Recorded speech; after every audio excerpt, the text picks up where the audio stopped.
En bref, la colite ischémique, donc inflammation du côlon par cause ischémique.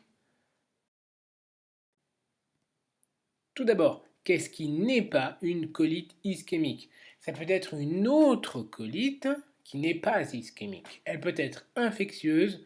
Si ça suit une antibiothérapie, il faudra penser au Clostridium difficile chez l'immunodéprimé, le CMV. Ça peut être médicamenteux, ça peut être inflammatoire, surtout chez le patient jeune qui présente des diarrhées chroniques. Ça peut être le Crohn qui commence par la bouche et termine par l'anus, alors que la rectocolite hémorragique, c'est que le côlon. Ça peut être radique, donc rechercher les antécédents, et ça peut être tout un tas de douleurs qui concernent le côlon. Ça peut être un cancer, l'ovaire, une infection urinaire, l'utérus, un saignement, une métrorragie, quelque chose de vasculaire, que ce soit l'aorte ou les veines iliaques.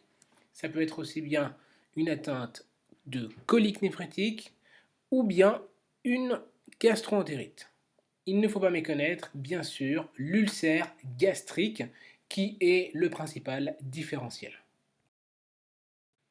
Un point donc sur la définition de la colite ischémique, c'est un trouble de la vascularisation digestive qui concerne le côlon. C'est la première cause de pathologie vasculaire digestive et la deuxième cause d'hémorragie digestive basse. C'est surtout les femmes âgées qui ont des facteurs de risque cardiovasculaire, qui peuvent présenter un intestin irritable et penser en cas de diarrhée sanglante post-opératoire de chirurgie abdominale. C'est une colite ischémique jusqu'à preuve du contraire. La mortalité globale, 11%, surtout pour le territoire à droite. Un point sur la physiopathologie. Tout d'abord, commençons avec l'artère mésentérique supérieure, qui s'occupe du côté droit. Ensuite, l'artère mésentérique inférieure, qui s'occupe du côté gauche. L'artère iliaque interne s'occupera de la partie toute distale. L'artère mésentérique supérieure et l'inférieure se rejoignent et tendent le bras, comme Spider-Man à ce moment-là, pour donner cette arcade de Riolan qui est un endroit très fragile au niveau de la vascularisation. Globalement, c'est ici qu'il risque d'y avoir l'origine du saignement.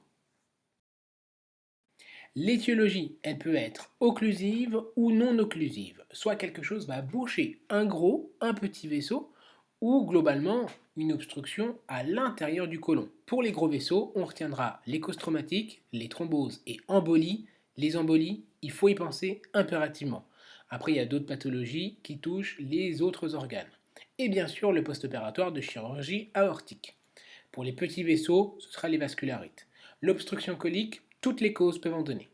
Les causes non occlusives, il y a le bas débit. Il faudra voir le cœur à ce moment-là, mais pas que.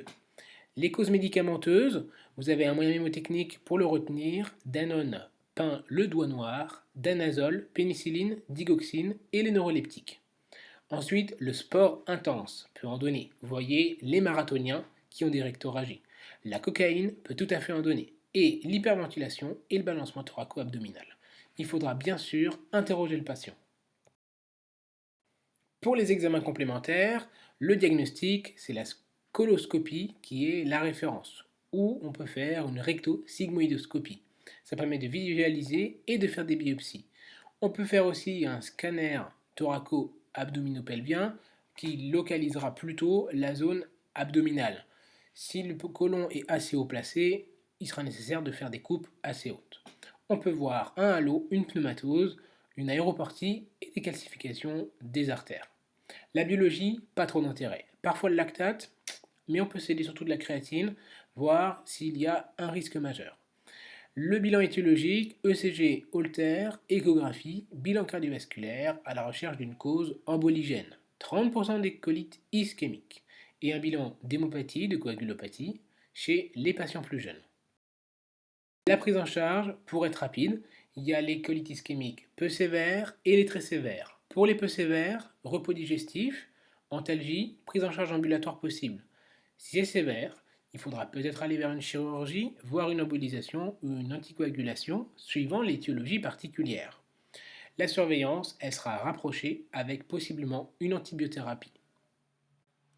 On arrive à la fin de la vidéo, j'espère qu'elle vous a plu. Si c'était le cas, ne manquez pas de vous abonner en cliquant sur la cloche des notifications et en lâchant un pouce bleu. Quant à moi, il ne me reste plus qu'à vous dire de prendre soin de vous et de vos patients.